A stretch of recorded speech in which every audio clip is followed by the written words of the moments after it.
Assalamualaikum. Assalamualaikum. Waalaikumsalam. Pas Kang Edi, mangga masuk. Dawang? Kawan, alhamdulillah. Alhamdulillah.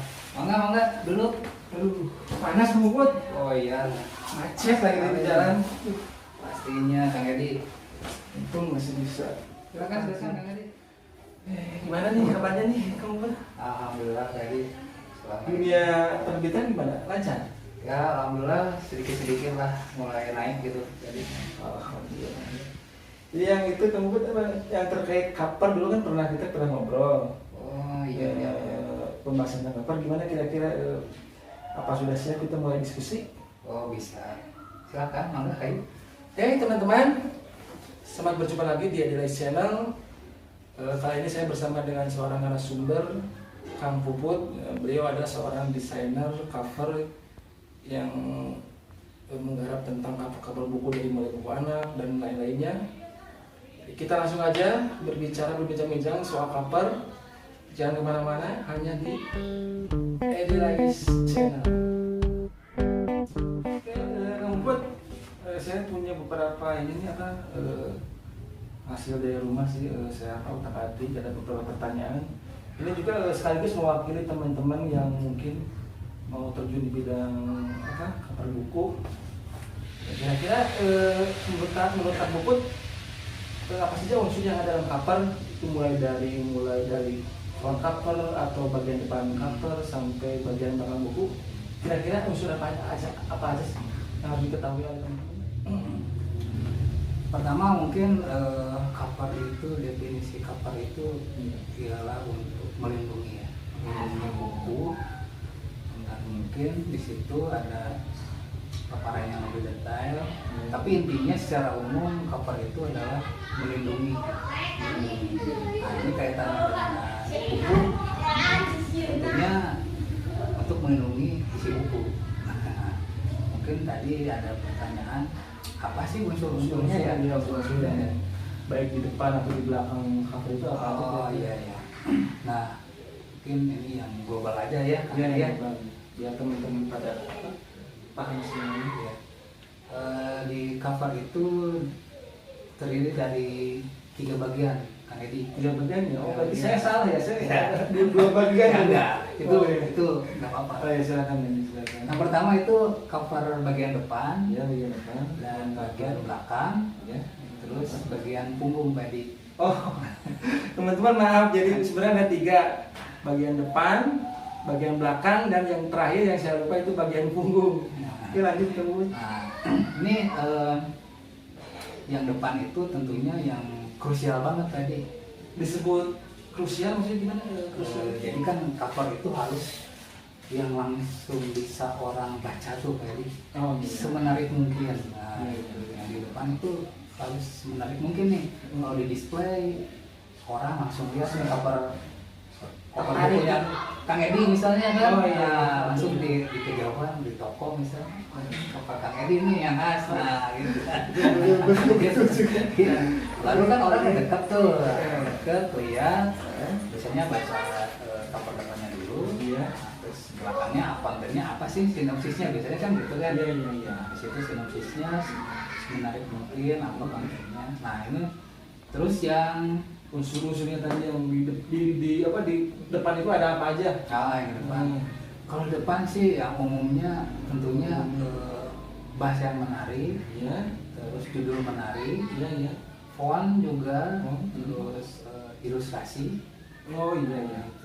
Terus biasanya sih kalau kita merger nih ya, atau penerbitnya siapa, ada logonya di situ, dan itu yang Ada itu juga mungkin penulis juga dicantumkan. iya betul, itu sangat penting sekali Mbak Edi. Itu kan ada di situ Edi Lais gitu kan. Oke, jadi Sobat Laser, kita tarik kesimpulan. Jadi bagian depan itu ada yang pertama penulis, bahkan betul Bud, ada Betul. nama penulis. Betul. Terus yang kedua mungkin ada logo penerbit, Ada bisa merger juga ya. ya. Terus yang ketiga mungkin ada ilustrasi mungkin atau foto atau gimana? Iya betul. Tuh. Betul. Jadi apa lagi selain itu? Ada ilustrasi, ada ada foto yang bisa mewakili isinya. Isinya. Bahkan ada juga yang cover nggak mewakili isi. Oh, dengan tadi yang lupa dengan font ya? Nah, betul dengan font. Oh, iya. Oke, lanjut untuk sekarang untuk mengenai bagian apa belakang sendiri gimana yang cover itu Yang belakang unsur-unsurnya apa aja? unsur-unsurnya yang belakang itu ada sinopsis. Oh, iya, Biasanya ada sinopsis. sinopsis. Sinopsis yang berkaitan dengan isi buku itu ya? Ah, iya betul. Terus Ada logo penerbit juga. penerbit ya. Ada barcode ISBN. Ya. Gimana maksudnya? Itu biasanya itu tentang pengkodingan aja. Codingannya. Jadi buku kita udah masuk nih ke Perpusnas. Oh iya. Nah, gitu. Jadi kan udah ada legalitasnya nih. Legalitas. Diterbitkan di penerbit. Biar jadi apa identitas buku itu juga mungkin ya? Iya betul. Ya. Jadi mungkin kurang lebih kalau saya simpulkan ada yang pertama bagian belakang buku sobat laser teman-teman ada yang pertama ada sinopsis mungkin ya yang bisa mewakili isi buku. Terus yang kedua ada logo, jangan lupa dicantumkan kembali ya. Betul. Sama alamat mungkin. Oh iya betul, alamat. Alamat juga. alamat Iya. penerbit yang lengkap itu kan. Iya betul. Alamatnya. Terus yang ketiga itu barcode ya. Barcode, ya. Jadi barcode untuk identitas buku itu. Selain itu untuk apa tadi? Tadi untuk pengkodingan. Pengkodingan. Oke, sebenarnya jadi ingat itu ya, ada sinopsis, ada barcode, ada logo sama alamat lengkap dari penerbit tersebut. Iya. Jadi seperti itu kamu. Betul. Betul Kang Eri. Lanjut yang tentang punggung sendiri itu gimana? Nah. Punggung Buku ya. Punggung buku. Nah, itu juga krusial sebetulnya ya. Jadi punggung buku itu juga terdapat informasi juga loh. Oh iya. Jadi di situ tapi sedikit aja sih gitu. Ada logo, judul sama penulis aja gitu. Oh iya, Nah, kurang lebih ada logo, terus judul diulang lagi di punggung itu ya. Sama itu nama penulisnya nama mungkin penulisnya tiga tiga. teman-teman dalam buku itu ada logo, nama penulis, serta judul buku tersebut. Kalau ada mungkin subtitlenya dicantumkan juga nggak? Kan Bisa. ada judul tuh yang panjang-panjang bisa dicantumkan juga nggak? Atau Bisa sih kalau muat gitu ya. kalau muat ya? Oh, iya. Kalau muat teman-teman, jadi kalau muat judul sama subtitle bisa dicantumkan di punggung bukunya. Kalaupun tidak muat cukup hanya judul ya? Cukup Judul dan penulis. Judul dan penulis. Nah, ya. Oke, menarik sekali. Oh satu lagi nih Pak Edi, Gimana? karena kan masing-masing buku itu berbeda-beda ya ketebalannya. Ada yang bisa masuk itu info-infonya, ada juga yang kalau buku tipis ya mungkin yang tadi aja. Oh iya, jadi nggak itu apa? Nggak mesti semuanya, Nggak tapi mesti itu semua. mungkin bisa jadi patokan kali. Iya betul. Oh iya, hebat sekali nih. Lanjut yang ini ada teman-teman juga yang penasaran ingin nanya soal ini Kemput. Kemarin itu saya sudah saya sortir juga sih. Jadi ada teman-teman yang ngobrol tentang apa sih sebenarnya fungsi yang krusial cover buku itu baik untuk buku itu sendiri maupun untuk kepentingan promosi. Nah itu yang terakhir tuh buat promosi juga tentunya ada keterkaitannya ya. Iya, Nah, soalnya karena dibikinnya semenarik mungkin, promosinya juga tentunya harus semenarik mungkin. Oh, harus satu sama lain harus mendukung mungkin ya. Iya betul. Cover yang menarik kalau nggak didukung sama promosi yang kurang baik juga nggak bakal berhasil. Nah, mungkin. betul kali. Oh, iya. Itu kan sarananya ya, biar bukunya tentunya harus laku dong. Ya, memang betul teman-teman, memang kedua-duanya harus seimbang sih, harus Betul. saling mendukung. Ya. Nah mungkin tadi kaitannya karena ini cover buku ini sangat krusial, tentunya si desainer itu sendiri harus benar-benar memikirkan matang. Apa sih yang nanti mau dikedepankan nih? Jadi covernya itu apa sih? Nah, oke. Yang mau ditonjolkannya. Menarik gitu ya. Tadi kan apa yang harus dipertimbangkan dalam cover? Tentunya mungkin selain Kang Puput sebagai desainer pasti ada terlibatan orang lain juga mungkin di Grafit ya. Iya dong. Biar apa? Karena itu kan tim juga tuh. Iya betul. Nah, kira-kira siapa yang paling kompeten terlibat dalam cover itu selain Kang Puput sendiri? Nah ya. Di situ tentunya kita berhubungan dengan ada penulis, Ya. editor, ada desainer juga ya di situ ya. Terus itu yang itu gimana yang orang promosi dia ikut Nah, betul. ikut andil juga nggak? Betul, andil juga. Oh, iya. Karena begini, mungkin di pasaran analisisnya seperti apa nih? Kita Iya. mau menerbitkan sebuah buku ya. Mhm. Nah, di pasaran kayak gimana? Tentunya nggak Nggak jiplak juga sih ya. Iya. Harus berbeda dong. Ini mungkin ada si orang promosi juga dia punya pertimbangan tentang cover itu sendiri. Iya betul. Di mana antara tadi 4 komponen mungkin ya, Iya. dari penulis, editor, desain cover Desain. sama mereka bisa sama Bisa promosi sinergi nih bisa nantinya. sinergi, bisa Iya. matching gitu sampai Bisa klop akhirnya- nih nanti pas ngerbitin bukunya, wah kesepakatannya seperti ini, terus nantinya tidak menghambat juga di promosinya gitu. Oh iya. Waktunya mungkin atau gimana? Timingnya tuh? Nah, bisa jadi timingnya, bisa jadi mungkin segala macamnya juga sih ya yang berkaitan sama Jadi memang mau mengeluarkan. ada aspek juga ya. Iya. Jadi cover yang baik, yang sudah digodok sedemikian rupa, kalau misalnya dia timingnya Nggak tepat juga.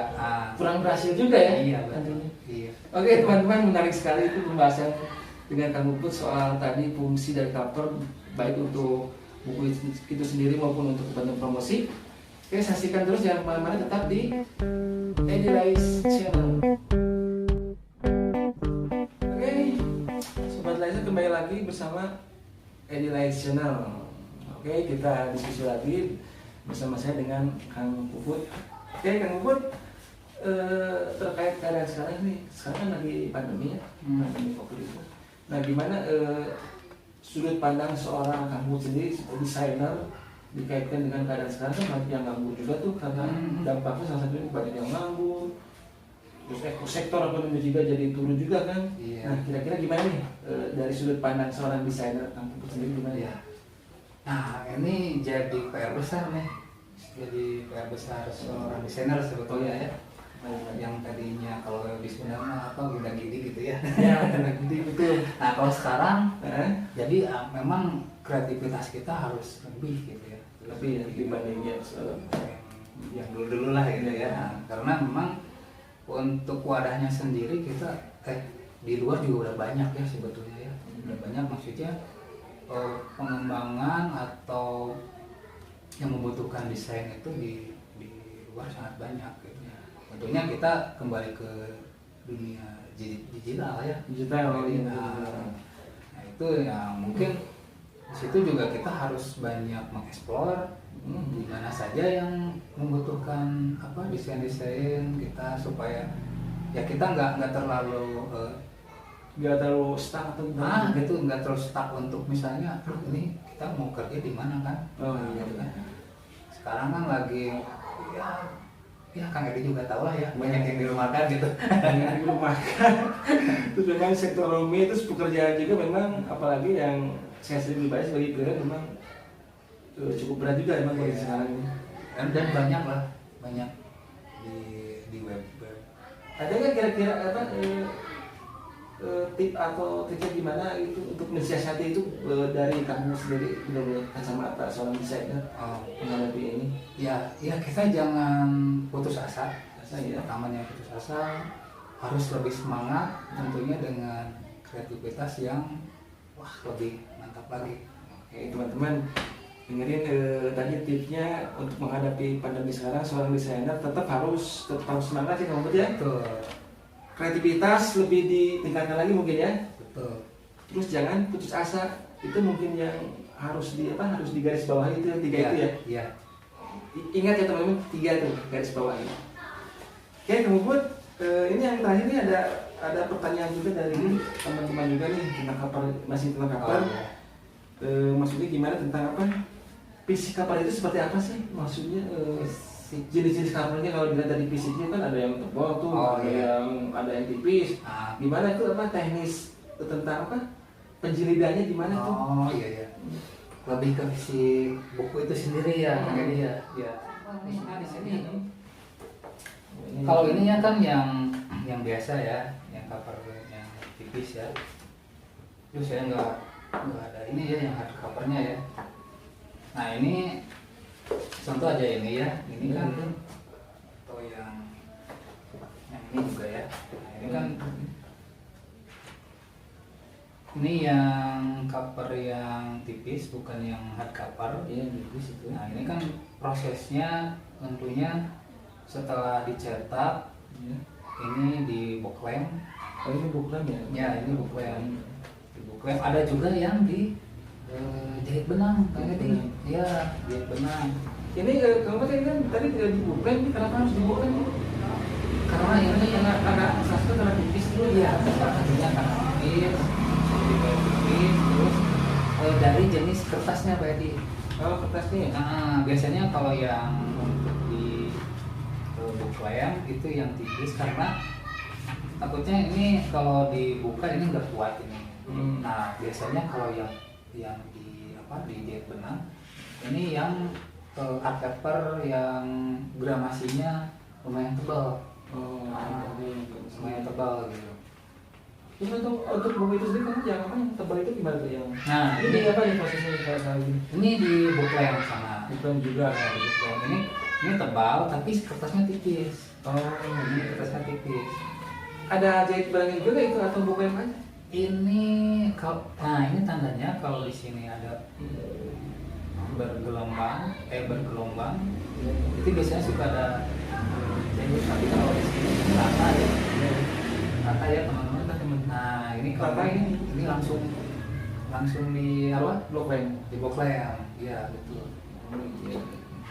Jadi ada yang di blok lem, teman-teman, ada yang di apa? Tadi Jadi jahit. jahit benang. Jahit benang, jahit kawat gimana jahit? Ada jahit kawat juga. Itu yang biasanya yang ukuran halamannya Kalau namanya tebal ya. Tebal. Nah, misalnya kayak musaf tuh, musaf Al-Quran. jahit kawat ini kayak gitu. Iya. Itu ada pilungnya. Terus saya contohnya nggak ada ya. Contohnya Jadi ada pilungnya di sini, Ya. ada kalau istilah di kita ada gotnya. Jadi gotnya. Si got itu maksudnya fungsinya buat? Nah fungsinya itu buat jadi patokan buat ngebuka gitu. Oh iya. Biasanya di hardcover tuh. Nah, Nah, hardcover. di- Itu teman-teman maaf nih karena nggak bawa contohnya gitu. Tapi Ya. mungkin bisa jadi gambaran lah ya. Ya, Itu yang tadi betul. yang got itu ya jadi ya. Ya. Satu lagi ada yang ini, saya lihat kan di cover buku ada juga yang di apa? Hektar gitu. Ada juga kan ya? Ada yang hektar. Biasanya itu yang hektar yang gede gitu ya. Ya kayak buku-buku LKS itu kan di hektar juga kan kalau Ya, nggak itu salah. biasanya yang tipis kayak Tipis, gitu. ya? Nah, yang tipis lah yang mampu halaman bisa rata-rata sih 65 ya mungkin ya. Halaman dengan gramasi yang Biar beda-beda ya. beda. Oh, jadi APS-nya juga gramasinya yang tipis. kesimpulannya mungkin gini teman-teman, jadi apa itu apa tergantung kebutuhan juga ya. Iya betul. Jadi apakah nanti mau dijahit kawat, jahit benang, mau di blok lem, itu tergantung kebutuhan buku itu sendiri ya. Betul. Nah sekarang mengenai ini, mengenai apa? Kertas nih, kertas yang bisa digunakan itu kan macam-macam tuh. Iya. Apakah bisa di segmentasinya ada nggak maksudnya? Untuk gramas kertas di sini, gram apa bagusnya itu kira-kira ada asal juga? Ini seperti yang Kang Edi ini. Nah ini bagus nih ilustrasinya, siapa nih ilustrasinya? Kenal nggak kamu kan nih ilustrasinya? Kayaknya kenal ya. Teman-teman ada yang kenal nggak nih ilustrasinya siapa nih? Bagus ini. Nah ini kan ini bahannya art paper nih, Kang Edi. Kita paper berapa? Ini kalau nggak salah, kalau bagian dalam 100 sampai 150 ya kayaknya ini. Nah ini mungkin 200 sampai 2,5, 250. Nah, Ini lebih tebal gitu. nah, kenapa nih harus art paper nih? Kenapa nih? Nah ini kalau art paper itu si pori-porinya itu rapat. Oh pori-porinya ya. Nah, Itu kaitannya dengan apa? Kalau rapat dan nggak rapat itu gimana tuh? Nah ini kan kembali lagi ke ke penampilan ya. Iya. Maksudnya isinya kalau di situ ada blok-blok mungkin Oh, warnanya iya. ingin menonjol kan Iya, gitu iya. ya. Anak-anak ini kan bukunya segmennya anak-anak nih segmennya. Anak pasti pindahnya seperti ini ya gimana?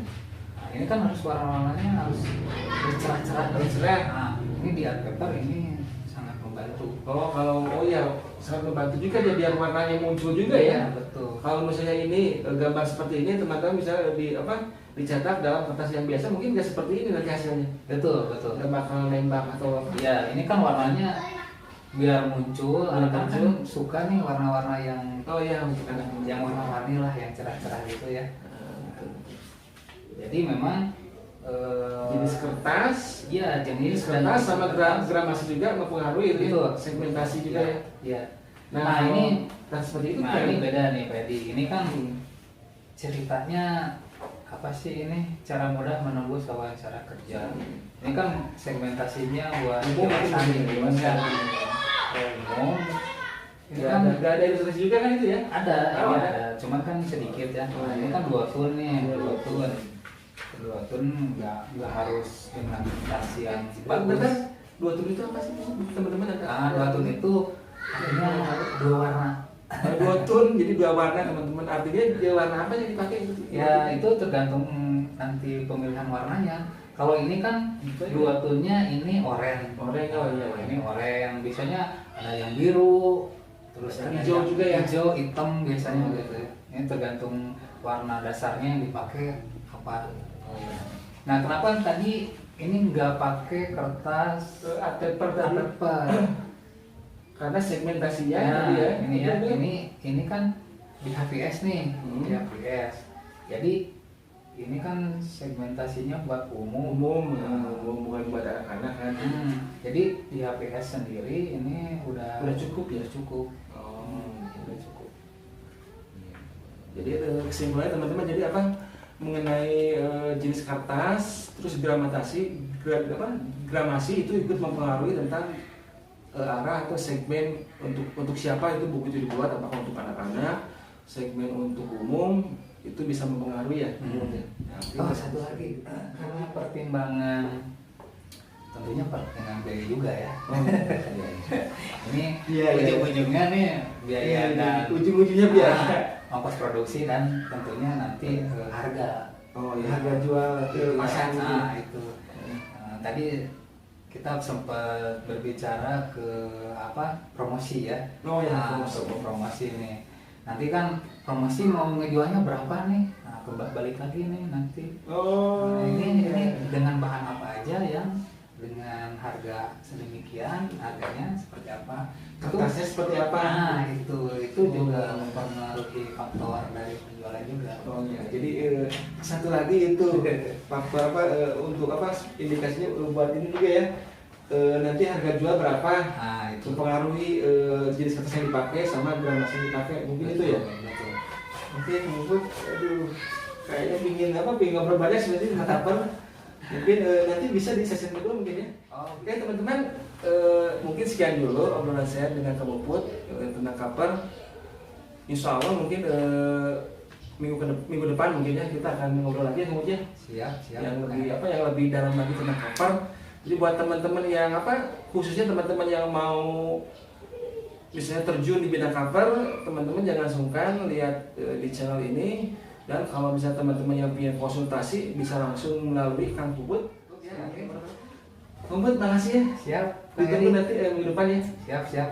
Oke, jangan kemana-mana, tetap saksikan video selanjutnya hanya di Edilais Channel.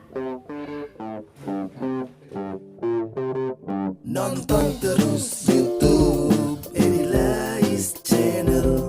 Nonton terus YouTube Edilais Channel. Ada konten pendidikan, ada konten musik.